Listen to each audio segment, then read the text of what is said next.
morning, ladies and gentlemen. Larson Halleck here with a history lesson for you. I guess it's a little bit of Manthropology as well, but whatever. Imperialism. We are all familiar with it, if only in its basic pop culture forms. One group of people waltzing over to some other place and taking all that shit. As I myself have said, it comes in all colors. Almost all groups of people at some point have decided to play empire. But yeah, white people have probably done it the most. Maybe not of all time, but certainly in the last few centuries. For it is the imperialism of 17th, 18th, 19th, and 20th century Europe that we're largely going to talk about, albeit we'll also draw attention to imperialism from other countries and even stuff going on today. What were the casus belli of imperialism? I'm sure you remember all that stuff from school. To spread Christianity and civilization, the white man's burden, God, glory, and gold. All those things are true, but really all those things, in particular the first two, are more for the civilians back home. The kind of thing that, say, Headmaster Thomas Arnold of the rugby school would preach to his students. The justification for empire that you told to the women and the preachers. Do you really think that Tommy Atkins or Le Poilu, the working class schlub who actually has to go to another country and fight it out with the natives, do you think he really gives a damn about spreading Christianity or uplifting the heathen? I don't think so.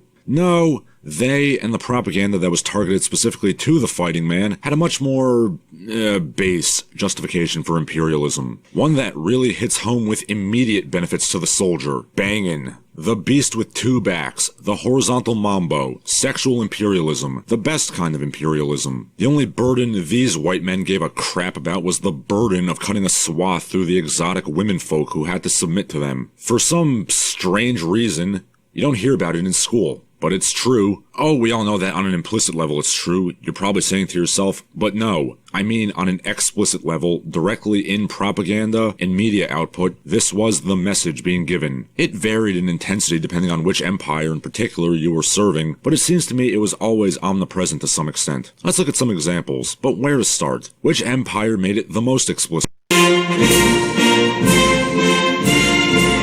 Well, obviously. Observe this call to arms for colonizers to Madagascar. Live the good life in the off-world colonies. Indeed, a negress waiting on you hand and foot? Well, sign me up. And it worked out. In most of the French possession, we ended up with a mixed-race sub-caste that always served to, complicate matters a bit. And not just the French, either. Willy-nilly banging of colonized women by colonizing men happened in the Spanish and Portuguese possession as well, leading to a color spectrum slowly grading from brown to white, rather than the rigid color barrier one-drop rule of Anglo-colonization. So which of these is better? Well, I don't think one conception of racism is any better than the other. In either case, it always seems to end up with light-skinned people running the show. But the swarthy Mediterraneans method certainly has its advantages and disadvantages, and vice versa the Anglo method. But something that can be said for them is that their sexual imperialism has an idealistic goal, kind of. For what is the beau ideal of Latin American colonization, if not some shapely, ambiguously brown woman flapping her buttocks all about? Oh, don't call me a racist. I'm not saying anything that the Brazilian Tourist Board doesn't already say. Now that I'm here, I want to make a brief segue that is more or less related to this whole exercise we're doing. It's something that the woke left has been claiming in recent years, namely that the, spicy Latina Spitfire stereotype is something totally unfounded in reality, and was entirely an invention of Walt Disney and the rest of Golden Age Hollywood during the good neighbor policy. And, okay, can you argue that Hollywood kind of demands this sort of role? I guess. And can you argue that Hollywood popularized the idea? Certainly. And obviously nobody of any intelligence is going to claim that every single woman is exactly like that. No stereotype is 100% accurate, but like most stereotypes, there is a grain of truth to it. And it's totally not like many women themselves don't embrace that stereotype, I say with sarcasm. Okay, to cite an example from my own life, back before this corona stuff happened, I was working in a museum that shall not be named. The HR head at the museum was a Puerto Rican woman who took a platonic shine to me, and I mean that in both senses of the word. As you all know, I was not single at the time, she is not either, but that didn't stop her from admiring the gun show and mildly flirting with me, and by that I mean threatening to steal me away from my girlfriend. I didn't take it seriously, and she didn't either. It never extended beyond a professional relationship, and neither of us really had any intention of it being so. Being mildly, jokingly flirtatious is just her way of being friendly. The point is, the HR broad in my old office just mysteriously and out of the blue decided to live up to this this quote-unquote non-existent stereotype that was created in the 1940s that all woke people know has no basis in reality. And again, my sarcasm is palpable. So I started thinking about why somebody would say something that stupid. And I think I know why. If I had to guess, it's because the people who write articles like this probably look like this. No woman of any race is turned on by noodle-armed, matchbox-chested, balding soy pods. So when Bean-Mouth McSoyface walks up to a gaggle of mamacitas, the women in question suddenly become very standoffish and dour and unsexual. So in his mind, he thinks, well, they're not the voluptuous sex kitten stereotype to me, so obviously that stereotype is completely unfounded. Yeah, whereas when someone like, well, me, interacts with them, they instantly become very playful and flirtatious. That's a complete mystery, I'm sure. Okay, that long digression is over. Where were we? Well, we've already talked about the Dagosphere. So what about the rotten fish eaters, the Nordcucks? Wow, I'm offending everybody today. They propagandized sexual imperialism too, albeit perhaps not as bluntly as the swarthy Meds. Check out this little number from German Samoa. It's pretty self-explanatory, I think. I just hope Lothar didn't take a scheisse on the Vahine's chest after all this. Ah, but what of the ever-waking empire, that tight-assed Albion herself? The place that invented the concept of the white man's burden and muscular Christianity. Surely they wouldn't resort to such crudities.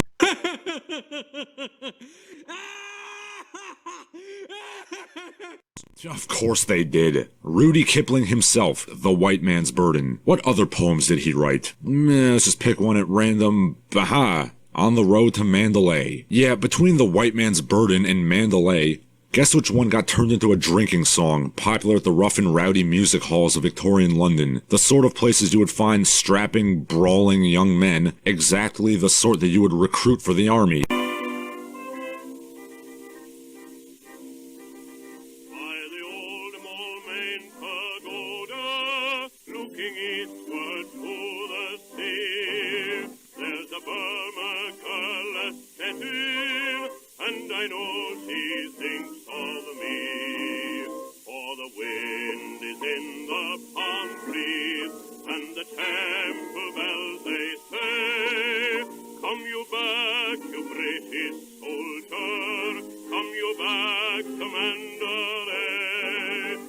Pro tip, it wasn't the white man's burden. Because what do you think would motivate a young, high-testosterone shit-kicker? The prospect of doing thankless toil for the ungrateful heathen, half-devil and half-child? Or is it the thought of a pretty almond-colored lass who jests and laughs as the maiden ought? An almond-colored maiden named Supayat, the same as T-Baw's exiled queen, perhaps. Also, fun fact, the narrator of Mandalay comes back and raves about how mannish and squawky English women are. So for all you incels pining for foreign women, well, you've got company. And don't think I'm letting my own country off the hook here, because I'm not. Sexual imperialism spread from sea to shining sea. Hugh Glass, Jim Bridger, Jeremiah Johnson, and other American frontiersman heroes, they had the idea. What of the women, you ask? Yeah, I hate to say it, but women in general, of all races, are the ones who give it up to the conqueror first. Consequences in their own people be damned. Those guys are really cute. Ain't that right, Chief Powhatan? Anyway, I'm dancing around the point here that the women of formerly colonized nations, even if they're outwardly rage-filled and anti-white, they're still longing for the caresses of punchy, garlic-eating infantrymen. But hey, let's let white people off the hook for now, because sexual imperialism is hardly a pathology of the blue-eyed devil only. What do I mean?